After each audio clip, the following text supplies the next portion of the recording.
All right, well, we're going to get started with a classwork assignment on page 532. Page 532. So if you go and turn there, real quick, I want to review something with you that we haven't talked about for a little while, and that's this idea of polygons. You remember what a polygon is? Bounded by straight lines that have the same shape, like for instance, this and that. Okay, they have the same shape, but not the same size. How would we describe polygons that have the same shape, but not the same size? Similar polygons. Remember, that's that little squiggle line thing. It means similar. And we said that if polygons are similar, all their respective angles will have to be equal to each other in pairs, right? But we said the sides obviously aren't going to be equal because the one polygon is going to be bigger than the other, right? But we said that, for instance, if this side is, say, 4 and this side is, say, 8, and this side's 3 and this side's 6, that the ratio 4 to 8 would equal the ratio 3 to 6, would equal the ratio 9 to 18. What do we call this ratio between two corresponding sides in similar polygons? Proportion. Isn't it the ratio of similitude? Good, the ratio of similitude. But, Lana, you can set up a proportion by saying that 4 is to 8, as 3 is to 6, as 9 is to 18, as, say, 6 is to x. Where, if we were to cross-multiply either this proportion, or this proportion, we'd be able to find that x class is 12. Right, because the ratio of similitude really is a ratio of 1 to 2 when you reduce it down. Do you remember learning all of this? Well, that's what our classwork is going to start with today. Number 27 and number 28, you've got a pair of similar triangles. In this case, they happen to be triangles. You're going to find the missing side based on the ratio of similitude, which you can find with any two corresponding sides. And then for numbers 29 to 31, just some routine. Are these like radicals? Go ahead and add them some extra practice with that. So take just a few minutes to work on the review, 27 to 31. They're on page 532, and we'll take a look at it together in a few minutes.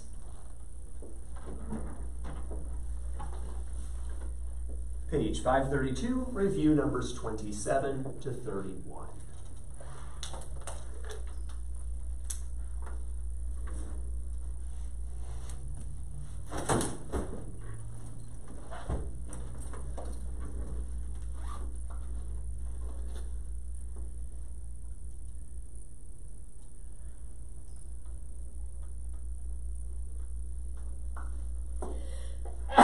Bless you. Thank you.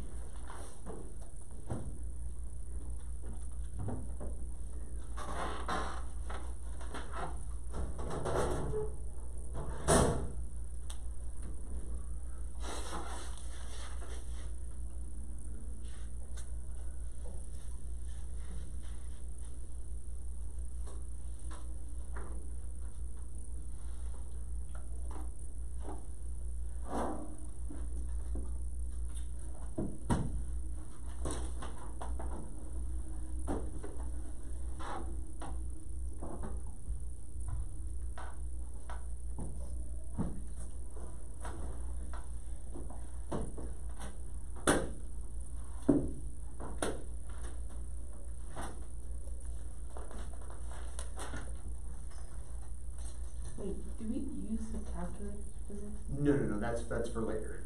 Calculators are for later. He didn't ask first. Scott, in case you heard his question, I did issue calculators for today's lesson on Pythagorean theorems, so he was asking if he was allowed to use a calculator for this. No, that's coming later.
let's go ahead and take a look at the classwork that you did.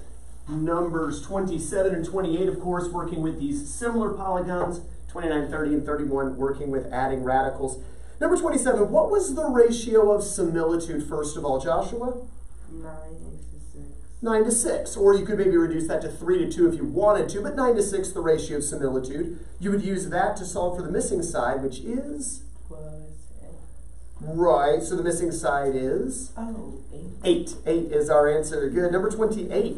What did you get for your ratio of similitude, Lana?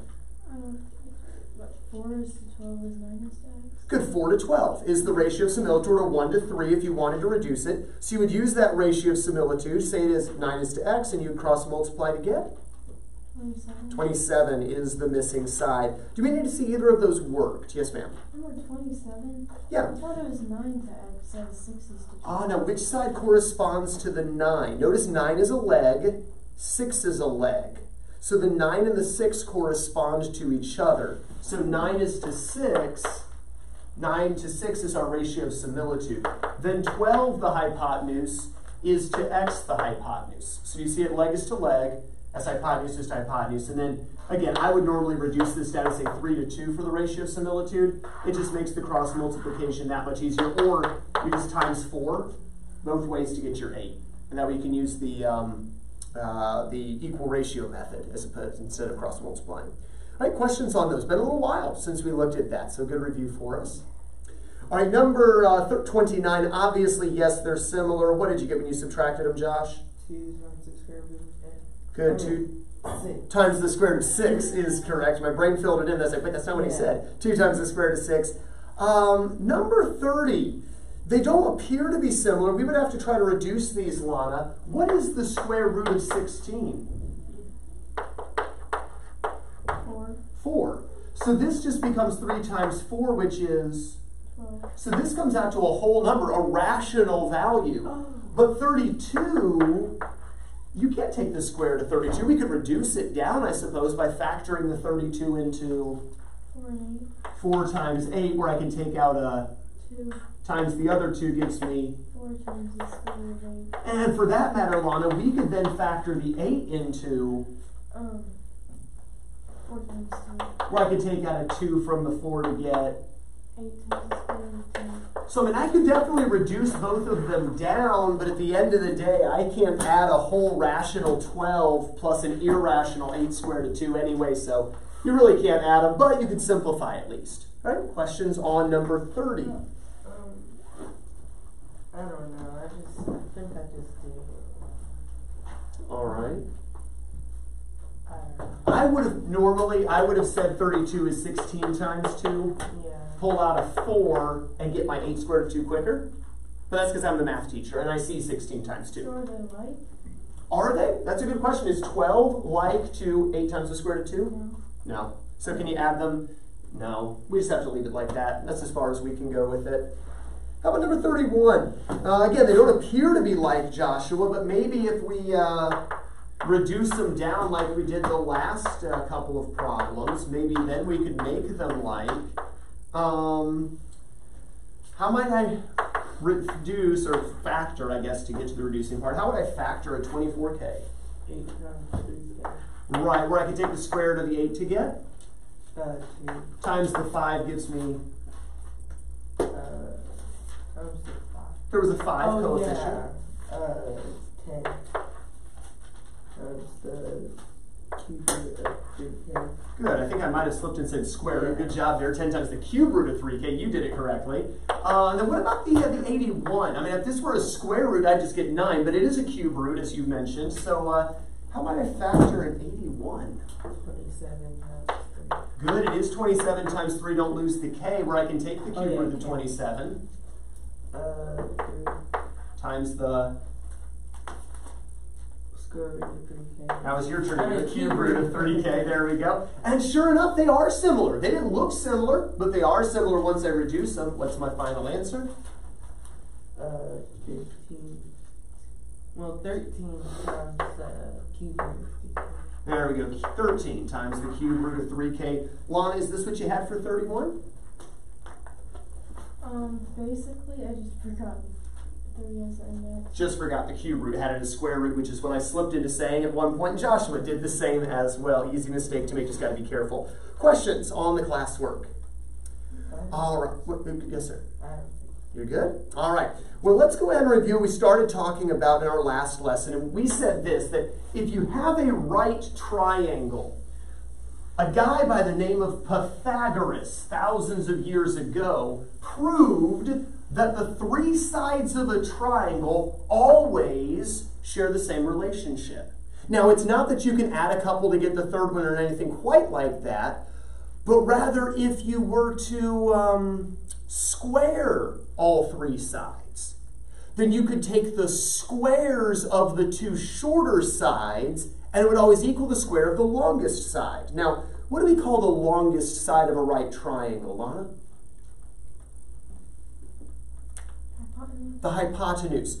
And what do we call the 2 shorter sides? They actually form a right angle with each other. The legs. The legs. So in other words, Pythagoras said that if you take the square of the hypotenuse, it's going to equal the square of one leg plus the square of the other leg. But we put it in letter format, Lana, and we simply said... C squared equals A squared plus B squared. Yeah, because that's a lot quicker, right? But we need to remember that the C always means hypotenuse and the A and B always mean leg. Now, again, how can we spot the hypotenuse, Joshua? Where does the hypotenuse always wind up?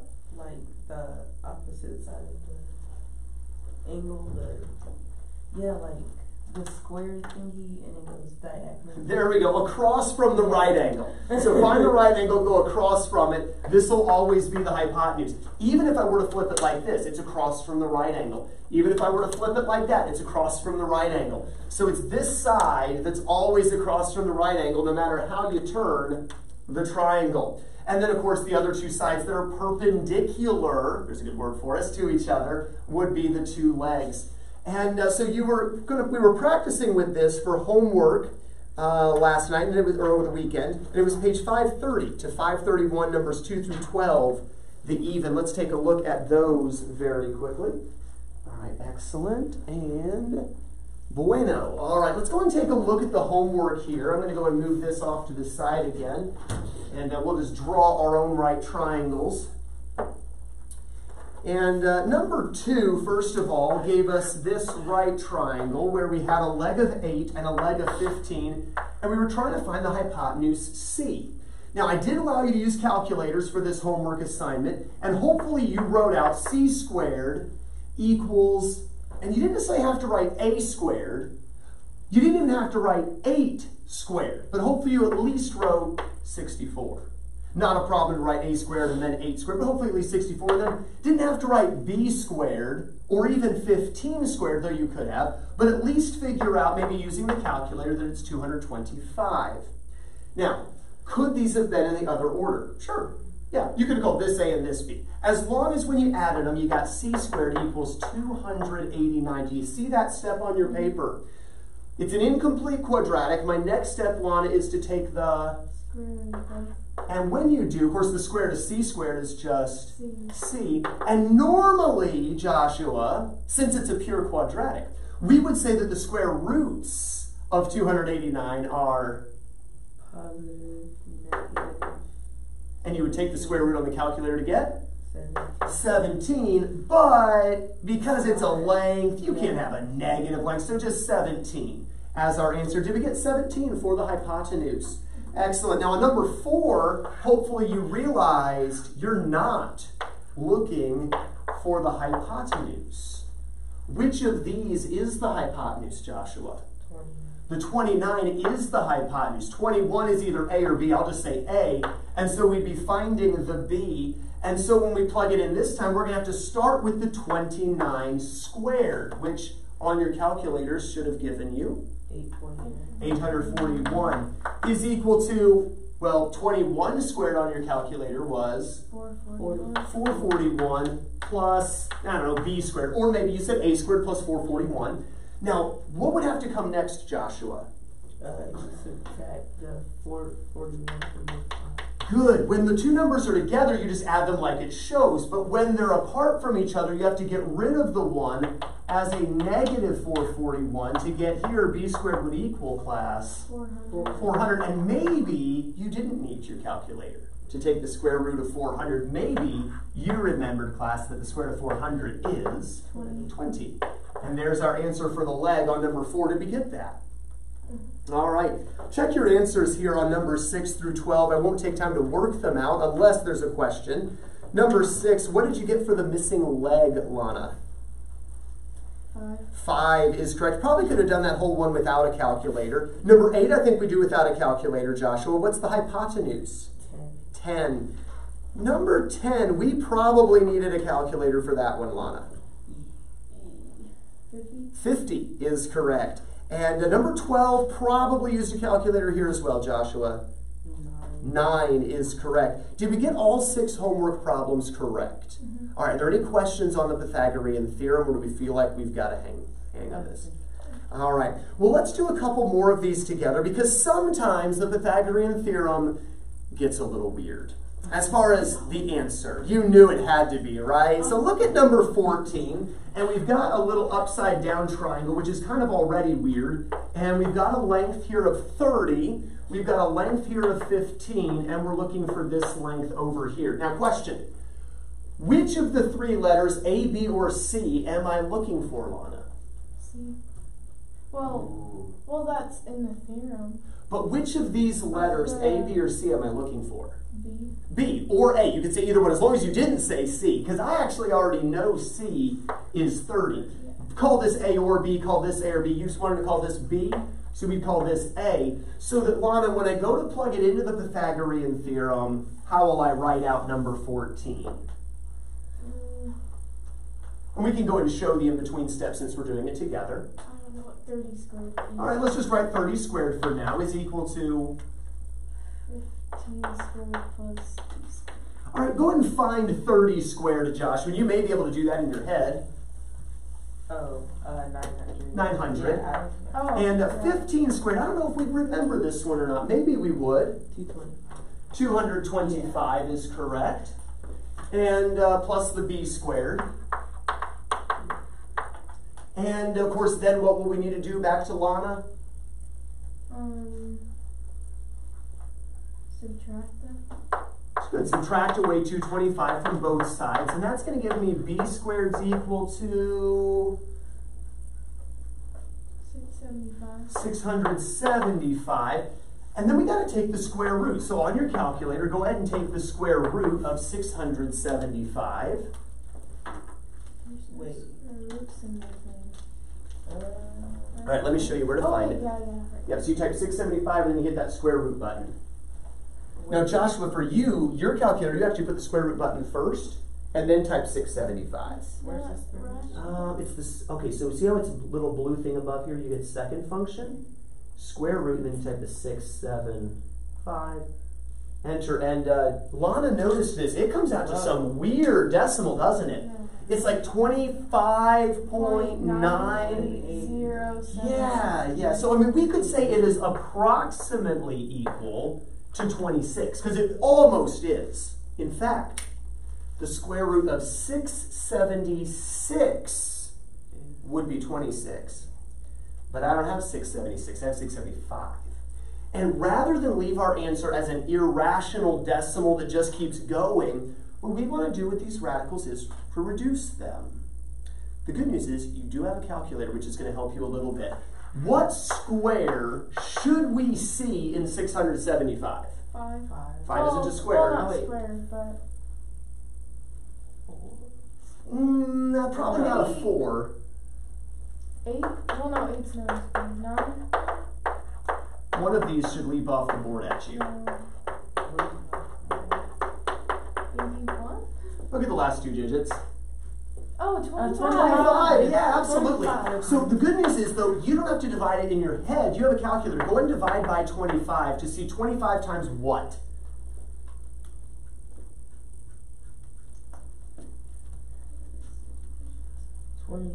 27. Oh, but you know, that could factor some more, couldn't it? So let's go ahead and factor the 27 now.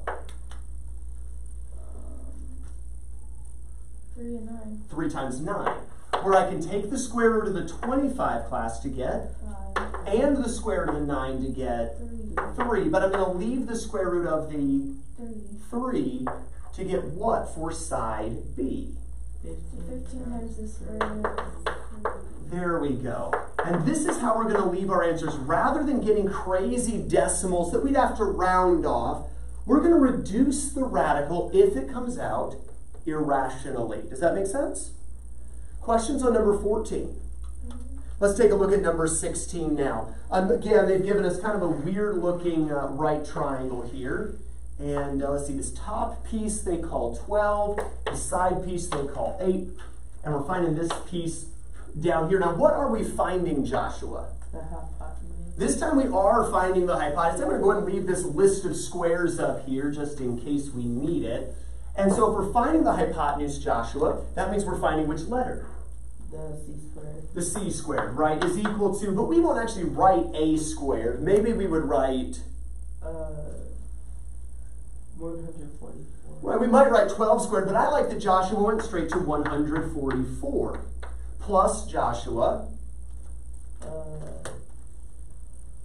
64. 64. Again, you could write 8 squared, but especially if you can do it in your head, I think it's best just to go straight to the squared value. Let's go ahead and add them together, Josh, to get 208. 208. And then, of course, we would need to take the square root of both sides. And of course, that'll give us C is equal to, and go and take the square root of 208 on your calculators.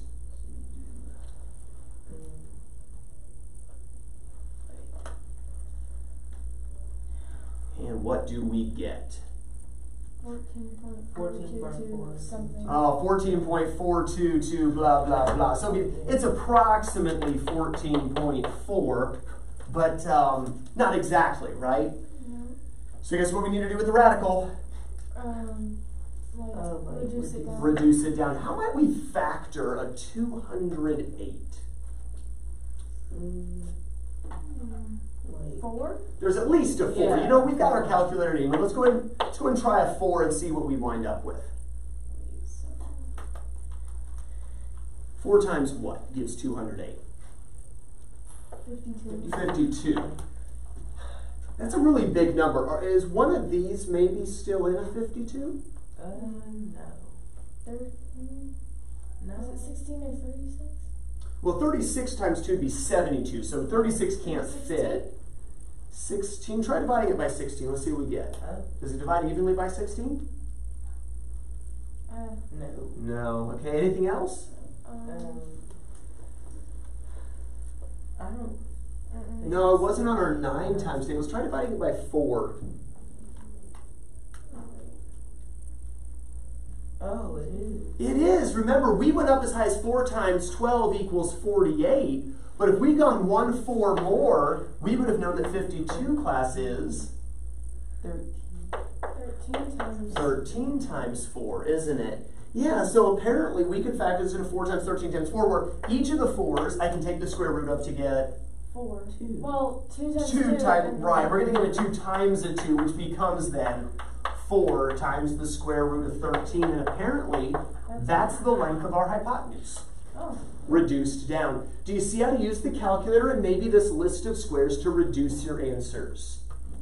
All right, I want you to do numbers 13 and 15 now. They're on page 531.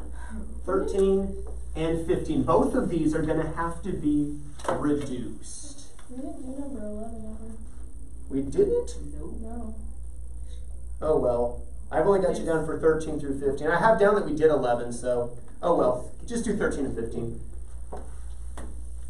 Unless that's going to really trigger your OCD. Then you can do number 11 real quick. Or if you finish early, before I call time, maybe go back and do number 11. 11 works out evenly. Unlike 13 and 15, which are the two I want you to work on now.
You're going to finish early.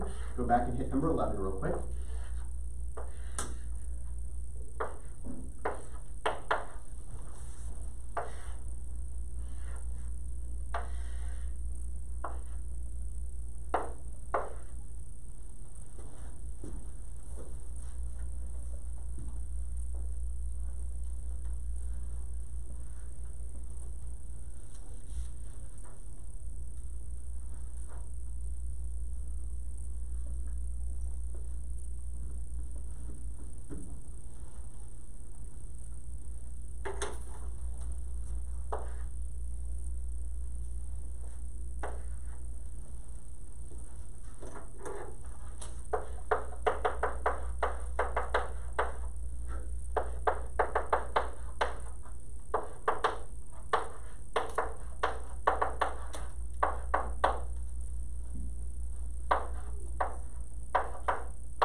Well, this is how they came out. Yeah. You're finding C, the hypotenuse. Square the 10 and the 6 to get 136, which gives you 136 when you add. I see a 4 because the last two digits are divisible by 4. So 4 times 34.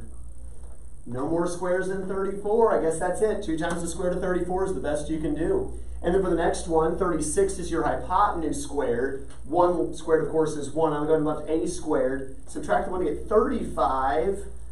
There aren't any squares in 35, so I guess we'll just leave the square root of 35. There we go. Did anyone go back and do number 11? What'd you get? 20. 20 is the hypotenuse. 20 is the hypotenuse. Works out evenly there. Questions on what to do when it's irrational for your answer? Any questions? All right, flip over, if you would, to page 533. Page 533. And in the homework section, I want you to do 2 through 8, the even. There in the homework section, go and do 2 through 8, the even. 2, 4, 6, 8. Who do we appreciate? Right triangles. Yeah. Hypotenuse. That's right. Okay, just kidding. We'll stop.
just another minute or so to work on these.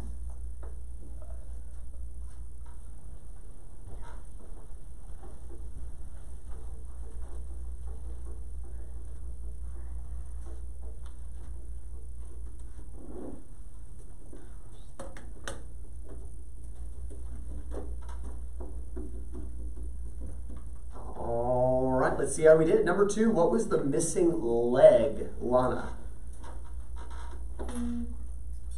8. 8. How about number 4? What was the missing leg, Joshua? 12. 12. Number 6, what was the missing hypotenuse, Lana? That one I got to the square root of 841, and that's where I couldn't All right, find. go ahead and try to take the square root of 841 on the calculator. That's what we should always do. We should always try to take the square root first, 29. and it comes out evenly, right? You know, if it doesn't come evenly, that's when you go about trying to reduce it, and you can't. I mean, it's 29 times 29 are the only factors. I mean, this is otherwise a prime number, so. I just forgot to do that. All right, and then number 8, what did you get initially, Joshua? You had the square root of? 16.2. Well, it would have, yeah, when you try to take the square root, it comes out to 16.2, blah, blah, blah. 264. There we go, 264, which is like, man, that doesn't work. So you reduced it. Now, how did you reduce the square root of 264? 66 times 4. Right, you at least should see a 4 in there, right? So 4 times 66, so you get? 2 times the square root of 66. And then you might be like, man, that's a really big number. 49 is bigger than half. 36 is bigger than half. I know 25 doesn't go in. So it's got to be one of these 3, but none of them work. So you're done. 2 times the square root of 66 is as reduced as you can make it. How many got the 2 times the square root of 66? Question, Lana. Wait. I thought 264 divided by 4 was. Well, again, I would use the calculator to do the division. That way you don't have to do that in your head, though you should be able to, I guess. But questions on that? All right, you're going to practice a little bit more with Pythagorean theorem tonight. One more thing I wanted to point out to you is kind of a thinking concept. If a triangle is a right triangle, then hypotenuse squared equals leg squared plus leg squared. Always true. Pythagoras proved it. We're going to prove it ourselves when you get to your junior year. For now, you just got to take my word for it. But if a triangle is a right triangle, then this works. So here's a thought. What if I just drew a random triangle and I said this length is 15, this length is 12, and this length is 8? Is this a right triangle? No. How could I tell? Well, if the longest side squared happens to equal the 2 shorter sides squared, then it would be a right triangle, wouldn't it? Is that a true statement? Does 225 long side squared equal the sum of the squares of the short side? Is that a true or false statement? False. It is false. So is this a right triangle? No. No, it's not. What if, though, I made a 9 right there? It's 208. Yeah, it was 208. Now, would that be a true statement? Yes. Yes. Oh. So apparently this is a right triangle where the right angle would be across from the big side. So if I just gave you any 3 lengths, you could figure out whether or not a right triangle is formed by squaring the 3 lengths. Look back, if you would, at page 528. Notice they give 2 example problems at the bottom of page 528. There's a little pink triangle with sides of 7, 24, and 25. And the question is it really a right triangle? Well, notice they took the longest side, 25, and squared it. They took the shorter side, 7 and 24, squared them, added it all up, and bless you, sure enough, right triangle. Lana may be allergic to it, but it's still a right triangle. Look at the little greeny blue thingy. Sides of 5, 7, and 9. Well, you take the 9 squared 81, set that equal to the 5 squared 25 plus 7 squared 49, and no, those don't equal each other. So apparently, although it was drawn to look like a right triangle, it wasn't really a right triangle. Consider this like an authenticity test. Is it really a right triangle? Does that make sense? So again, if it is a right triangle, Pythagorean theorem is going to work. So if Pythagorean theorem works, it's got to be a right triangle. Look at the bottom of page 531 now. Number 17. How should I be able to write my numbers if that's a right triangle? Joshua? 10 squared. Which is? 100 equals 64 plus 36. And if that's a true statement, then I know it's a right triangle. So, number, whatever that was, 17, yes or no, right triangle? Yeah. Yes, it is. Wait, how do you know? 64 plus 36. 64 plus 36 is 100. It equals. Oh. So all you're doing is checking to see if the addition works out. How about number 18, Lana? How would I check to see if that's a right triangle? What would I have to write down? Which side's the longest? Right, which is which? 12. Got to be the 12, right? So, 144 equals 64 plus 25. all right, let's check it out, see if it works. Lana, what's your verdict? Yay or nay? Is this a right triangle? No. Nay, it art not a right triangle, forsooth. How about number 19? Joshua may need the calculator on this one. How would we set up number 19 to see if it's really a right triangle? It's drawn like it is, but they could be lying. 18 squared, which equals 324. All right. So 324 equals 225 plus 49. All right, so we went into the 15 squared and the 7 squared in his head. And does that add up? Lana's already checked. Yeah, it doesn't. Anything? No, that is not a right triangle right there. It may look like it, but it's all a lie. Don't believe your eyes at all. How about number 20, Lana? Let's see. Is that one going to be a right triangle? How should I set it up? 225 equals.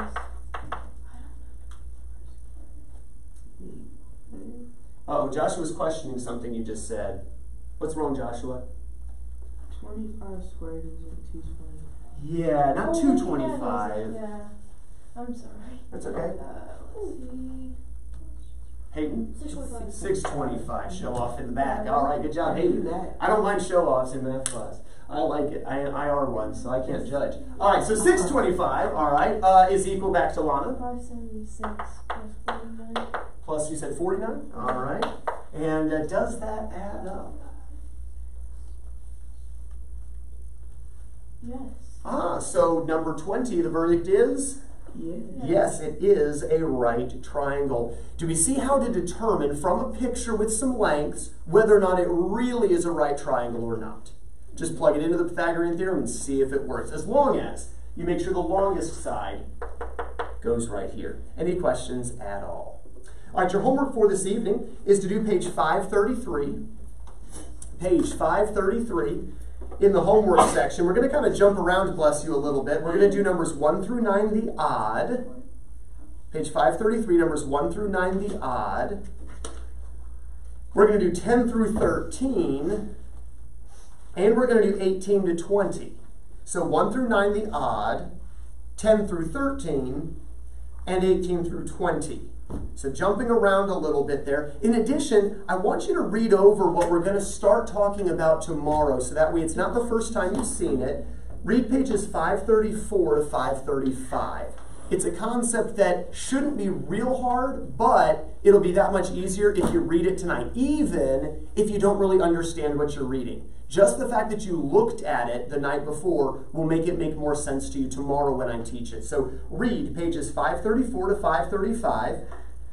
In addition to page 533, the homework 1 through 9 odd, 10 through 13, and 18 through 20. Take a look at all of this tomorrow and have a wonderful rest of your day.